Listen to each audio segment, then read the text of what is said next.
L'incontournable. Mettez-vous en ligne, mettez-vous en ligne, mettez-vous en ligne, on va se laisser. Mettez-vous en ligne, on va se laisser.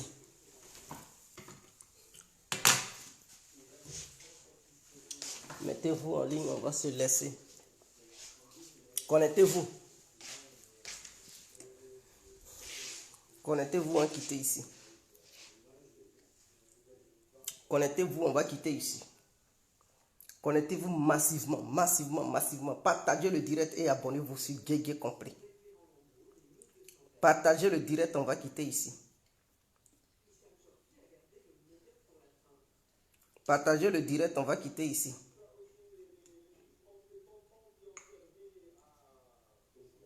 Partagez le direct, on va quitter ici. L'incontournable. Partagez le direct, on va quitter ici. Il y a encore à faire. Cachement de papou. Cachement de papou. Il y a un cachement de papou très très sérieux. Partagez le direct. On va quitter ici. Et n'oubliez pas de mettre les étoiles. Hein. Mettez les étoiles, mettez les étoiles, mettez les étoiles. Là. Mettez les étoiles. Mettez les étoiles. Mettez les étoiles. Aujourd'hui est un week-end. Voilà, mettez les étoiles. Dieu va vous bénir demain. Le grand jour de Dieu. Donc tous ceux et toutes celles qui mettront les étoiles auront une grande bénédiction. Demain, le jour saint, appelé le dimanche, est un jour de Dieu. Alors, n'hésitez pas à mettre les étoiles pour recevoir une grandiose bénédiction. C'est très important. L'incontournable. L'incontournable. Alors, donc, nous allons débuter la vidéo. On ne va pas trop perdre le temps. Il faudrait que ça soit clair. Donc, cachons les papos comme il se doit. Bonjour, bonjour à tous et à toutes. Pour tous ceux qui ne me connaissent pas, je suis l'incontournable Guégué Complet tout terrain, l'homme dont on parle, l'homme qui n'a pas fourreau aux yeux, l'homme qui ne marche pas ses mots. Vous pouvez aussi m'appeler devant la vie, l'homme n'est rien, gouverneur italien, docteur Mondon, appelez-moi Bourbounasma Maurice 5 heures, plein droit, El Padrino, Camari des la Moudja. Alors, nous voilà à nouveau devant cette caméra pour parler d'Alassane Ouattara et de Chris Yapi. C'est très important. Et les menaces de l'État burkinabé envers Alassane Ouattara, il faudrait que ça soit clair. Donc, on ne va pas trop parler, on va parler brièvement. Voilà, on va être très très bref. Est-ce que vous comprenez? Et donc, allons-y. Demander ne gagne pas. Donc, prêtez les oreilles. Prêtez les oreilles parce que si je démarre, il n'y a plus histoire de truc de stop. C'est non-stop. Avec l'incontournable Guégué Complet tout terrain. Alors, donc, poursuivons. Nous allons décortiquer ce qui s'est passé. Vous savez que Chris Yapi a fait apparaître au grand jour la discussion des chefs de l'État. Dites, les chefs de l'État de la CEDEAO. Et suite à cette diffusion au grand jour, qui s'est passé, je viens,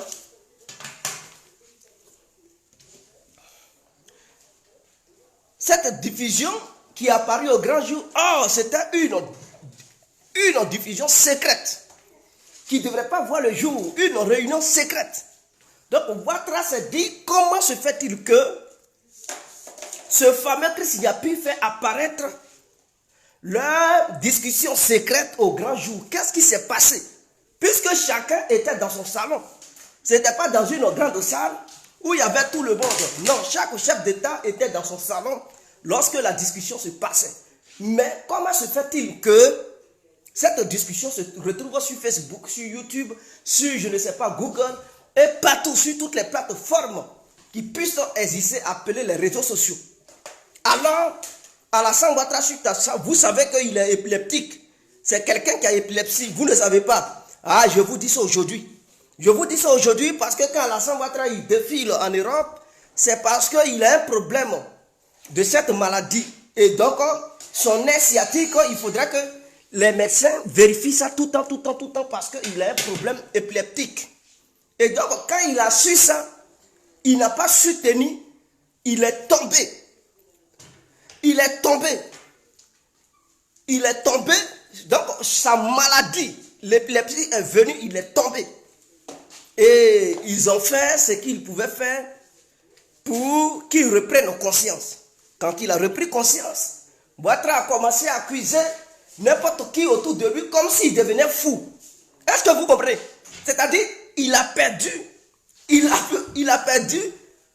son sens. Il a eu des troubles. Il a eu des troubles. Il ne savait plus qui accuser en fait. Tantôt il dit non, c'est sa servante. Tantôt il dit ce sont ses gardes rapprochés. Tantôt il dit non, c'est son médecin. Il ne sait pas, il se pose les questions. Comment se fait-il que leur discussion secrète se retrouve sur les réseaux sociaux? Apparemment, si ce n'est pas son médecin, ça doit être ses gardes rapprochés. Si ce ne sont pas ses gardes rapprochés, ça doit être sa nounou. Et il commence à divaguer. Il commence à dire n'importe quoi. À tenir des propos dilatoires dans le désordre. Et il accuse n'importe quoi. Moi, ce qui m'inquiète, faut pas, il va tuer enfant des gens. Ah oui, parce qu'on le connaît pour ça. Alassane Ouattara étant un grand criminel, faut pas, il va accuser n'importe qui. Suite à cette révélation, voilà pourquoi je vais me permettre de parler de Chris Yapi. Pour ne pas que Ouattara tue des pauvres gens. Faut pas, il va tuer Kado, son médecin. C'est pas le médecin qui a révélé ceci à Chris Yapi. Faut pas, il va s'apprendre à sa nounou. Faut pas, il va la tuer, la pauvre fille. C'est pas elle qui a donné les informations à Chris Yapi. Faut pas, il va s'apprendre à ses gardes rapprochés. C'est pas eux qui ont donné les informations à Chris Yapi. Les informations dorment avec Chris Yapi. Et qui est Chris Yapi? Parlons maintenant de Chris Yapi. Il faudrait que ça soit clair parce qu'il ne faudrait pas que Ouattara tue des pauvres gratuitement. Même s'ils sont de connivence, s'ils sont ensemble. Mais sur ce fait-là, je dois sortir pour pousser Dramane Ouattara à réfléchir. Parce que lui, comme il a sa maladie, cette maladie épileptique fait qu'il ne réfléchit plus bien. C'est Dominique Ouattara qui réfléchit à sa place. Donc hier, je dis tôt ce matin, il a commencé à accuser tout le monde. Tout le monde. Et donc vous connaissez Ouattara. Sa haine qui l'anime. Quand il t'accuse, il faut savoir qu'il te vise à vouloir te neutraliser. Donc moi, l'incontournable, je ne peux pas me taire. Avant qu'il n'exécute ses menaces, avant qu'il ne tue des pauvres, j'aimerais lui expliquer qui est Chris Yapi. Chris Yapi n'est pas un simple Ivoirien, un seul individu. Dramane Ouattara, il faut savoir que Chris Yapi n'est pas un seul individu qui te traque. Chris Yapi est un réseau international. Je répète. Chris Yapi n'est pas un seul individu ivoirien qui te traque. Mais Chris Yapi, c'est un réseau international. Une organisation internationale qui a pour but de mener des enquêtes sur les hommes d'affaires, les hommes politiques et des rebelles. Je répète, Chris Yapi est un réseau international, sinon qu'une organisation internationale qui a pour but d'enquêter sur les chefs de l'État, sur les chefs d'État, sur les hommes d'affaires, sur les sociétés secrètes, sur même les civils et des bandits à travers le monde entier. Maintenant, comment ça se fait? Ce réseau international s'est départagé en plusieurs catégories. Il y a d'autres qui s'occupent de l'Amérique, il y a d'autres qui s'occupent de l'Europe, il y a d'autres qui s'occupent de l'Asie, il y a d'autres qui s'occupent de l'Afrique. Et comme l'Afrique est vaste, il y a un réseau qui est chargé de s'occuper de l'Afrique de l'Ouest, de l'Afrique de l'Est, de l'Afrique centrale, de l'Afrique du Nord et ailleurs. Il faudrait que Dramane le sache. Il ne faut pas, il va tuer enfants des gens.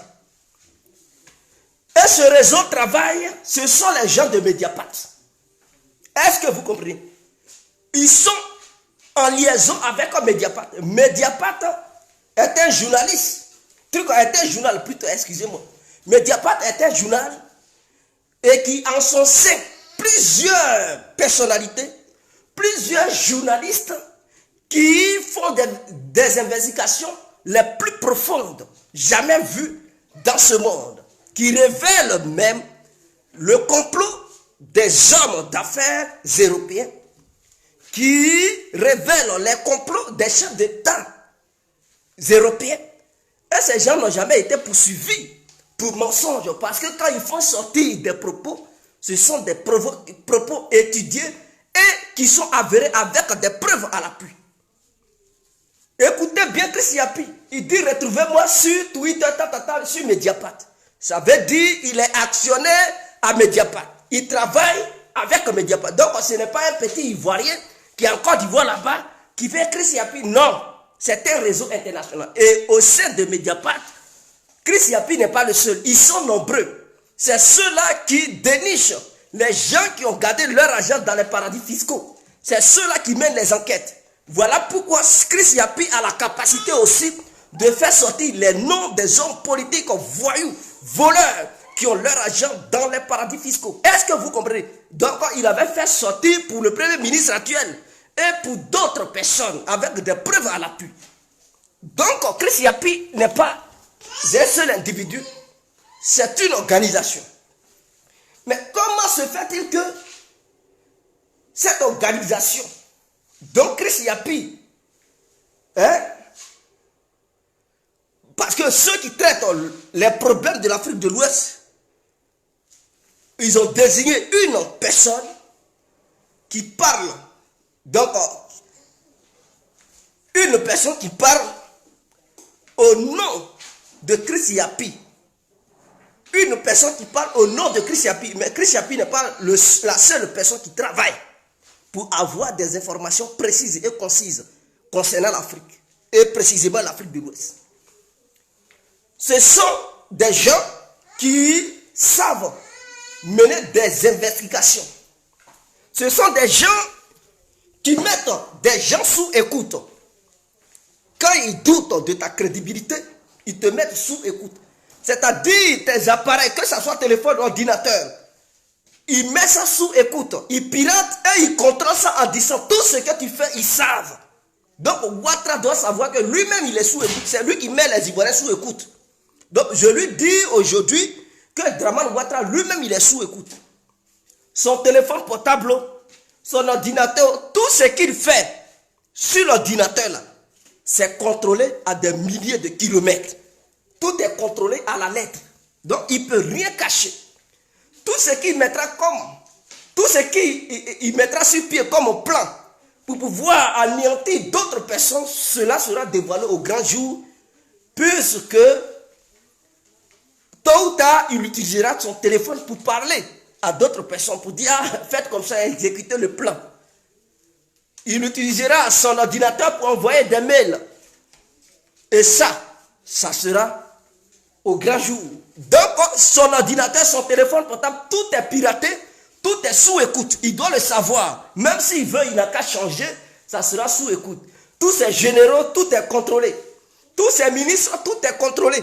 Et donc, ils ne peuvent rien cacher. C'est eux qui mettent les gens sous écoute. Dites-leur aussi qu'eux aussi, ils sont sous écoute. Mais c'est clair. C'est une guerre, non? C'est une guerre médiatique. Tous les coups sont bons. Ah tiens, tous les coups, c'est arrivé là. Tous les coups sont mieux. Il n'y a plus choix de trucs. Et vous vous rappelez, quand Laurent Gbagbo était encore à la CPI, quand Mediapart avait révélé, comme quoi Fatou Bensouda avait à plusieurs reprises croisé, l'État ivoirien avait à plusieurs reprises croisé des gens et qu'elle avait reçu des milliards dans le seul but de tout faire pour condamner Laurent Gbagbo. Mais c'était le groupe de Chris Yapi. Mais Chris Yapi, son nom, il n'avait pas encore créé ce truc pour mettre Chris Yapi au devant de la situation pour faire des vidéos. Mais c'est eux qui travaillaient encore au sein de Mediapart pour mettre les grands dossiers au grand jour à travers Mediapart. Mais ils ont compris que non, ce n'est pas tout le monde qui lit. Ce n'est pas tout le monde qui aime lire. Donc, il faut désigner quelqu'un qui fera des vidéos comme n'importe qui, comme cyberactiviste, avoir des pages, avoir des trucs, des chaînes pour faire des vidéos et casser les papos. Et donc, voilà, c'est dans cet ensemble qu'ils ont eu l'idée de créer cette histoire de Chris Yapi qui fait des vidéos et qui révèle tout ce qui se passe. Il ne travaille pas seulement en Afrique, mais sur d'autres dossiers, ils ne portent pas l'identité de Chris Yapi. Sur d'autres dossiers, ils ont autre identité qu'ils portent pour casser les papos. Si c'est en Europe, ils cassent les papos à travers Mediapart. Si c'est en Amérique, ils cassent les papos à travers d'autres organisations. Si c'est en Asie, ils cassent les papos à travers d'autres organisations. Donc, ils se sont organisés comme ça. Est-ce que vous comprenez? Donc, Ouattara doit comprendre que ça prendre à ses proches pour dire non, c'est vous, et vouloir les tuer ou les destituer. de leur poste, ça ne sera rien. S'il veut là, il n'a qu'à chasser tout le monde. Il n'a qu'à être seul. Il sera toujours écouté. Ouattara, si tu veux, même, il faut chasser Dominique Ouattara. Chasse même Dieu Ibrahim. Il faut être seul. Si tu veux, il faut aller dans la forêt du Banco. Prends ton téléphone et puis il faut appeler tes amis sûrs, tes gars sûrs. Tes appels téléphoniques, tes conversations vont apparaître sur Facebook. J'ai dit, Chris Yapi est accroché à tes poils qui se trouvent entre tes deux jambes. Il a fait comment? C'est mou.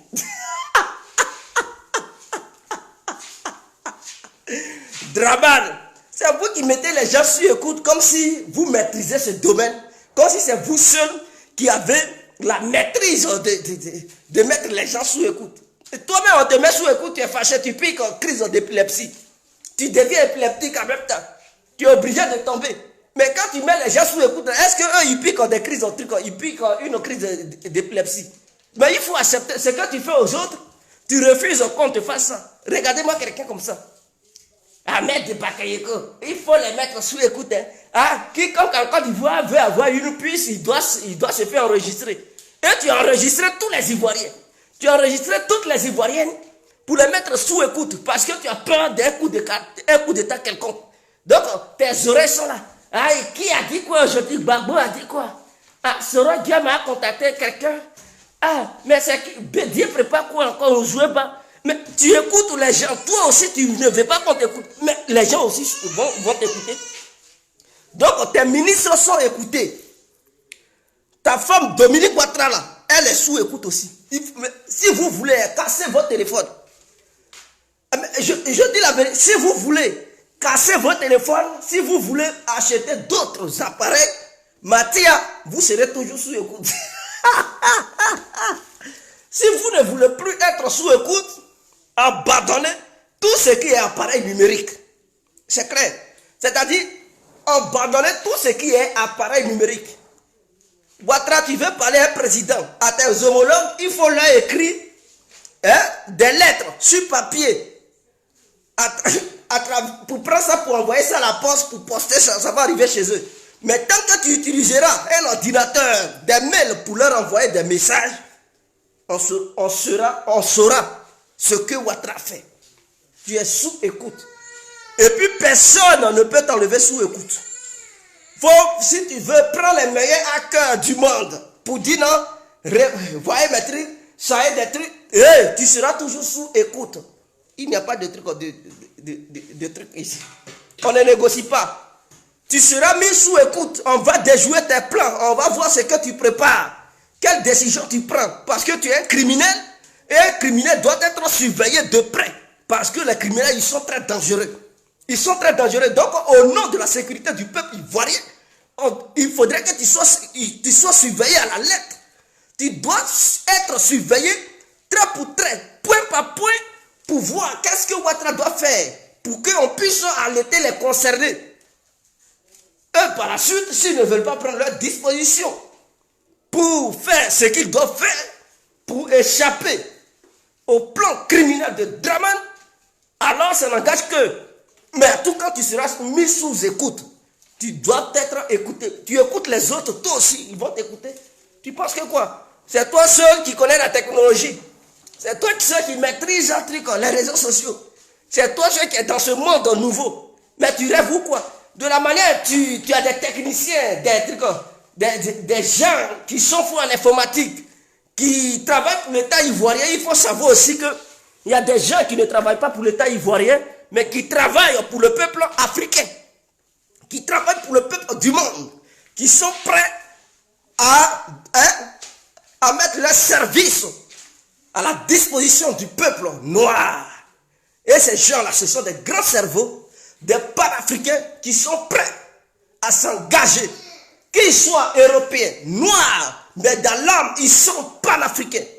D'autres sont pan-européens, d'autres pan-asiatiques, d'autres panaméricains, et ils travaillent en concomitance. Tout ce que vous faites, si tu veux, il faut cacher l'argent à Panamas. Ça va être mis au grand jour. On va déchiffrer les informations pour exposer ça aux Africains. Tu ne pourras plus rien cacher. Dramane Ouattara, il faudrait que tu le saches. Il ne faut pas tuer enfant des gens cadeaux. Personne ne t'a filmé pour divulguer cette information au grand jour. Tu es sous écoute, ton ordinateur est écouté.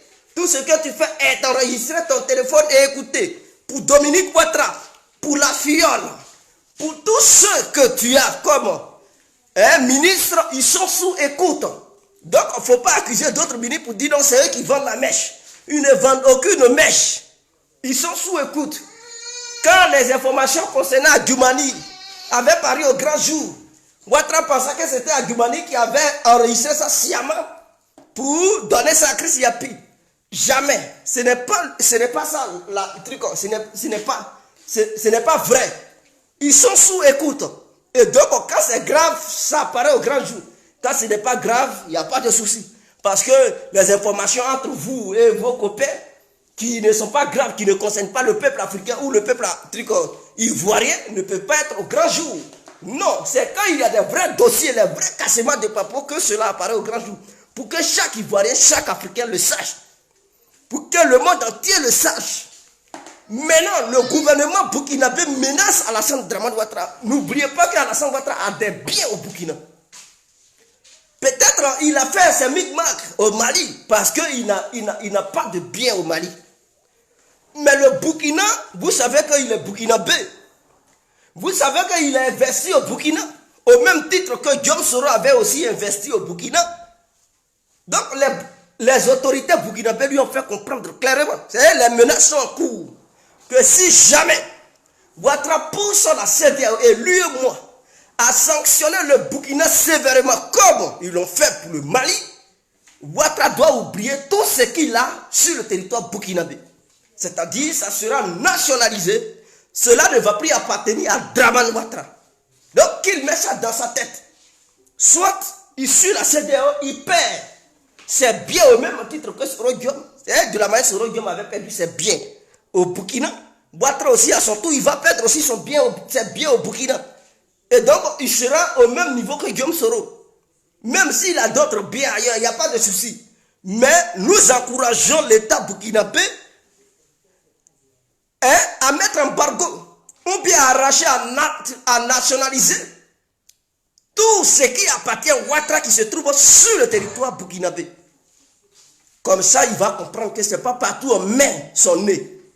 Et s'il insiste, déstabiliser son truc, son pouvoir. Ah, il a un pouvoir, vous aussi, vous avez un pouvoir. S'il a le culot de vouloir déstabiliser vos pouvoirs, vous aussi, mettez des plans sur pied pour aussi déstabiliser son pouvoir, c'est clair. Et dans ce monde, on doit se respecter. Si lui était à Abidjan là-bas, il se croit fort. S'il pense qu'il est trop arrivé, et qu'il met des trucs, des groupuscules d'individus sur pied pour aller vous déstabiliser, pour aller tuer votre peuple, vous aussi, là, votre tour, attendez-vous, Maliens, Burkinabés, Guinéens, attendez-vous, mettez un plan global des 3 pays sur pied pour déstabiliser aussi Dramane Ouattara. C'est clair. Parce que ce n'est pas lui qui vous nourrit. Ce n'est pas lui qui vous donne à manger. Il ne peut pas quitter son pays, aller foutre la merde dans votre pays. De la manière il a le titre de chef d'État, c'est comme ça que vous avez le même titre. D'ailleurs, il n'a pas été élu démocratiquement parlant. Il a braqué la présidence ivoirienne. C'est un voleur de présidence. C'est un coup d'État constitutionnel. Donc, vous avez la même valeur. Vous avez le même titre. Il n'est pas plus important que vous. Ce qu'il a fait là, c'est Migma qu'il a fait, soi-disant élection là. Le peuple ivoirien n'a pas reconnu ça. Le peuple ivoirien ne se retrouve pas dans ça. Donc, c'est un coup d'État électoral qu'il a fait. Non seulement il a fait un coup d'État constitutionnel, mais il a fait un coup d'État dans le coup d'État. Donc, un coup d'État constitutionnel et un coup d'État électoral. Donc, il n'est pas reconnu par les Ivoiriens en tant que le président légitime du pays. Donc, lui, il ne peut pas se dire qu'il a été élu démocratiquement. Jamais. Ouattara n'est jamais venu au pouvoir de façon démocratique. Il est venu au pouvoir à travers les armes, à travers la guerre. Donc, c'est un bandit. Il n'a pas d'importance plus que vous. Vous êtes au même niveau. Au contraire, vous, votre peuple vous aime. Mais en Côte d'Ivoire, là, aucun digne fils du pays n'aime Alassane Ouattara. Donc vous êtes mieux placé pour lui dicter la voie à suivre. Vous êtes mieux placé pour orienter Ouattara. Ce qui veut dire qu'il est hors de question de permettre à Dramane Ouattara de rester dans son palais à Abidjan, tracer des plans avec ses soi-disant des dozos généraux, des sirènes, des trucs de godasses, mettre des plans sur pied pour aller déstabiliser vos États. Si jamais il continue de le faire, vous aussi là, mettez aussi des plans sur pied pour déstabiliser aussi son régime. Parce que c'est une question de rapport de force. Si vous le laissez faire, il va continuer. Si vous le laissez faire là, Dramane Ouattara, il va continuer. Mais s'il voit que, s'il fait et que vous ripostez de la même manière, et qu'il verra que son régime est menacé, vous allez le voir, il va arrêter immédiatement. Il arrêtera ses bêtises immédiatement. Parce que si il fait et que vous êtes là, vous êtes sur une position défensive. Mais lui, il va être offensif. Il va rester sur une position offensive. Il va frapper, il va continuer. Vous allez défendre, il va frapper jusqu'à il va avoir gain de cause. Mais si vous frappez, en retour, vous ripostez et vous attaquez, vous allez le voir. Il va replier et il va commencer à chercher à négocier avec vous. Non, pardonnez, ce n'était pas mon intention. Ceux qui ont fait ça, je ne les contrôlais pas. Ceci, cela. Donc, à vous de voir. N'encaissez pas seulement. Il fait des bêtises ripostées. Les bandits qu'il a menés au Mali pour déstabiliser le gouvernement malien, je demande au gouvernement malien, à tous les Maliens de prendre leur disposition. Si jamais ces bandits foutent la merde, n'hésitez pas aussi à menacer le gouvernement de Ouattara en foutant aussi la merde en Côte d'Ivoire. Mais si vous foutez la merde, visez bien les éléments de Ouattara et foutez la merde sur eux. Il faudrait que ça soit kiff-kiff, 50-50. Vous êtes là pour le bien-être de votre nation, pour le bien-être de votre peuple. Ne laissez personne, aucun dirigeant se tapant la poitrine pour dire qu'il a été élu démocratiquement. Jamais. Ouattara, il n'est pas élu démocratiquement. C'est un voyou, c'est un délinquant politique. C'est un vendeur d'illusions. Ouattara est un gros menteur, un assassin qui est venu au pouvoir par la voie des armes, par la voie des Kalachnikov. Donc, il n'est pas mieux que vous. S'il menace votre intégrité territoriale, menacez aussi l'intégrité territoriale de la Côte d'Ivoire. Vous êtes chef d'État, votre peuple compte sur vous. Ou bien vos peuples comptent sur vous. Lui aussi, il est chef d'État, mais le peuple ne compte pas sur lui. Le peuple veut même son départ. Nous là, notre rêve, c'est qu'il n'a qu'à partir loin. Il n'a qu'à prendre ces trucs, ces flots banans. Qu'il prenne ces flots banans, son séridaka, son gros boubou. Qu'il emporte son fatagbe, ils n'ont qu'à aller à Pennsylvanie. Ils n'ont qu'à aller, c'est taxi, ils conduisaient en Amérique, ils n'ont qu'à aller conduire taxi. On ne veut plus un chauffeur. Un conducteur de taxi en tant que président en Côte d'Ivoire. C'est un conducteur de taxi. Pourquoi on ne parle pas de ça? On dit non, il a travaillé au FMI. Mais oui, c'était un taximan. C'était un chauffeur. Parlez de ça aussi. On nous impose un gros chauffeur en tant que président. Non, FMI, mais son parcours là, dites aussi que c'est un chauffeur. Pourquoi vous voulez mettre banquier? Quelqu'un qui nettoie les toilettes des trucs du FMI là, c'est lui là qui est banquier. On nous met des délinquants comme banquiers. Je comprends pourquoi ils nomment des dozos comme des commandants, comme des trucs, des généraux.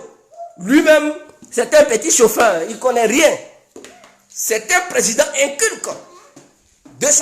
Mais voilà quelqu'un. Donc on ripostait comme il se doit. Si moi, j'étais président d'un pays frontalier, Ouattara va me menacer. Mais s'il me menace, son pays sera menacé. Si les autres présidents, j'ai l'impression qu'ils dorment. Hey, président malien, il faut te réveiller. Président Burkina, réveille-toi.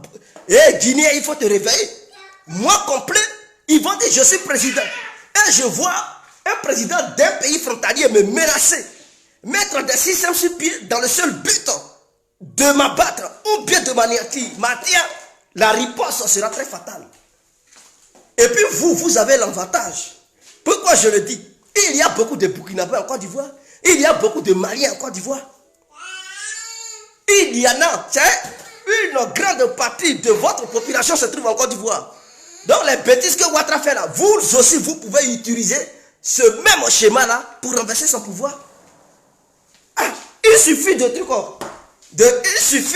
de manipuler la population burkinabé et malienne pour se révolter contre l'embargo et vous profitez de ça. Vous faites n'importe quoi. Il suffit de signer un deal avec tous les bandits qui vous fatiguent. Vous ouvrez vos frontières pour dire allez-y en Côte d'Ivoire. Allez-y chasser Ouattara. Mais c'est clair. Ah, il fait ces conneries-là. Menacez-le pour dire si tu continues, on va signer un deal avec les bandits qui nous fatiguent. On va les emmener en Côte d'Ivoire. On va ouvrir les frontières pour dire allez-y. Renversez Ouattara. Ne vous apprenez pas à la population civile, mais apprenez-vous au pouvoir de Dramane. Et puis même vous les armez. Ah, mais là, il n'y a plus histoire de dire hein, l'opposition fait un coup d'État. Ou bien l'opposition fait un truc, rébellion. Non. C'est pas le cas. Hein. C'est tous les bandits qui vous fatiguent dans vos pays. Si Ouattara ne veut pas rester tranquille, vous signez des deals avec eux. Vous leur donnez des armes très bien lourdes. Vous ouvrez les frontières pour dire allez-y combattre Dramane. Laissez la population civile tranquille. Nous là, on va vous payer. Allez-y. Et il va être confronté à ce qu'il n'a jamais vu. Il sera confronté à des barbus, à des moustachus. Et il va comprendre que ces dozos-là ne valent rien. Il va les combattre. Vous les faites venir sur le bas. Dites allez-y. Ils vont par jour, ils seront des milliers d'individus. Lui-même, il sera asphyxié. Économiquement parlant, il ne pourra plus tenir. Le peuple aussi ivoirien va se lever pour dire Ouattara, dégage. Tu ne peux plus sécuriser le pays. Le pays est entre les mains des bandits. Ouattara, il faut partir. On veut plus et puis on va les chasser. C'est comme ça en fait. Moi, je suis président. Des bandits me fatiguent, l'autre me menace. Je signe un deal avec les bandits, je dis allez-y là-bas. Et puis je vais leur donner de l'argent, je leur donne des armes nécessaires, et je dis allez-y là-bas. Il n'a pas encore vu ça, voilà pourquoi il fait son banditisme politique. En se connaissant, il dit voici, je ne suis pas un culte. Je suis quelqu'un qui raisonne très bien. Parce que votre Dramane, je ne dis pas que ces gens n'ont qu'à s'en prendre à la population civile. Je suis clair. Je dis le deal va être spécifique. Ne vous apprenez pas à la population civile. Apprenez-vous à Dramane et à ces bandits d'Ozo qui l'appellent militaires. Faites-le barbucier. Laissez la population civile tranquille. Votre mission, c'est d'enlever votre pouvoir. Si lui, il forme des gangs pour aller combattre d'autres trucs au gouvernement, il forme des gangs pour aller faire des attentats dans les pays voisins, dans le seul but de pousser la population à se révolter. Ce n'est pas, mais lui, il n'est pas différent d'Al-Qaïda. Dramane, il n'est pas différent d'un président al-Qaïdiste. Ils sont pareils. Puisqu'ils financent des gens pour aller faire du désordre, s'aimer du désordre, s'apprendre aux civils, terroriser les gens. Mais quand on dit terroriste, c'est des gens qui sèment la terreur. Quand il s'en va au Mali pour terroriser les Maliens, mais ça veut dire quoi? Qui les finance? Mais c'est Dramane. Donc il devient terroriste. Il devient le chef de gang terroriste. En ce moment-là, il n'y a plus question de traiter Ouattara comme un président. Les autres aussi, ils doivent riposter. Et leur riposte, c'est de s'attendre avec les barbus qui les fatiguaient depuis longtemps pour dire, bon, on signe un accord. C'est quoi on va faire là? Voici le deal. On vous donne un tel nombre de milliards. Nous vous demandons d'aller combattre Ouattara. Ne vous apprenez pas à la population. Laissez la population tranquille. Mais apprenez-vous à Dramane Ouattara et à ses dozos. Donc vous voulez combien? Ils disent, on veut 50 milliards. Il n'y a pas de souci. l'État en question va voir, ce n'est pas 50 milliards qui va manquer le Mali et le Burkina, plus la Guinée. Ils vont se concerter pour avoir les 50 milliards. Ils donnent ça à ces bandits-là. Ils disent, vous voulez encore des matériels? Ils disent, oui. Bon, vous voulez quoi? Des armes. Ah. Ils prennent, ils regardent dans leur armée les vraies armes lourdes. Tenez, ces voitures, vous voulez les pick-up, les blindés, tenez, allez-y. Changez les plaques, mettez trucs. Si vous voulez passer par les forêts pour aller semer le désordre, hein, au sein du pouvoir de Dramane, allez-y. Et puis ils vont débarquer à Abidjan. Hein, l'armée de Ouattara sera à bout de souffle parce qu'ils vont sortir sur les 3 frontières. D'autres vont sortir par le Mali, Burkina, Guinée. Et ils vont venir comme maniens. Ils seront tellement nombreux, l'armée ivoirienne va fuir. Même si la France veut intervenir, elle ne pourra pas. Elle seule sera. Elle va aller au Conseil de sécurité de l'ONU. Ah, on dit, il n'y a pas histoire de l'ONU te donne aval. Veto, bas, c'est fini. Et Ouattara va partir. Vous pensez que quoi? C'est comme ça que ça doit se passer. Donc, je pense que le gouvernement malien m'a attendu. Le gouvernement burkinabé m'a attendu. Et le gouvernement guinéen m'a attendu. Si j'étais président de l'un de ces pays, c'est comme ça que j'allais traiter Ouattara. J'allais le traiter comme ça, comme il se doit. Il allait comprendre que quand on est président, on travaille pour le peuple et non pour nuire le peuple noir. Lui, sa politique, c'est de nuire les Africains pour le bien-être de ses amis occidentaux. Un bandit comme ça, on doit lui montrer la vraie voie à suivre. Parce que si on ne lui a pas donné une leçon, il ne va jamais changer sa posture politique. Si on se laisse, c'est tel incontournable, bien compris. Vive le peuple ivoirien, vive le peuple africain, vive les coups d'État en Afrique. Les coups d'État qui profitent bien sûr au peuple africain et non les coups d'État qui profitent aux impérialistes. Je pense qu'on est clair là-dessus. Si on se laisse, chaos.